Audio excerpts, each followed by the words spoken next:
This is Julian from Kanen Coffee. Today we have a DeLonghi Dedica with us in the shop, and I came in because the machine was not functioning properly. It was not wanting to turn on. None of the lights would display. Couldn't click any of the buttons to do anything, and the machine just wouldn't operate at all. And so we went in there. We replaced two things. We replaced mainly the button switch. This has a board connected to the back that you can't really take out. Or you could with these switches, but we just replaced the whole entire thing. So you do got new buttons and new lights.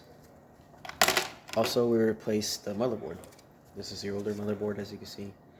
There's a few parts on it that are a little worn out that you could kind of see if you look really deep into it, but we replaced it also, as you can see. And it's up and it's running. So we're going to brew a shot real quick. Just a test shot. We did not calibrate our grinder to this machine, nor did we calibrate how much coffee to put in there. It's just put a specific amount in there. Looks like it's coming out well.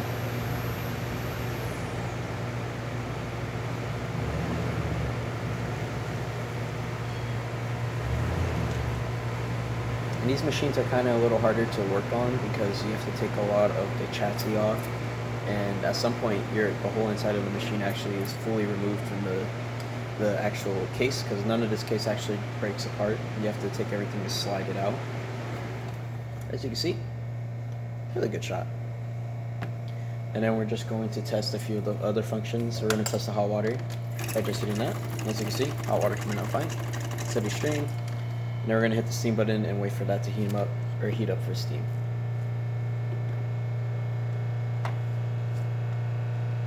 So we're putting this down, and we're just waiting for the still light to go solid like that. And we're going to open that up, and you can see the nice steam coming out.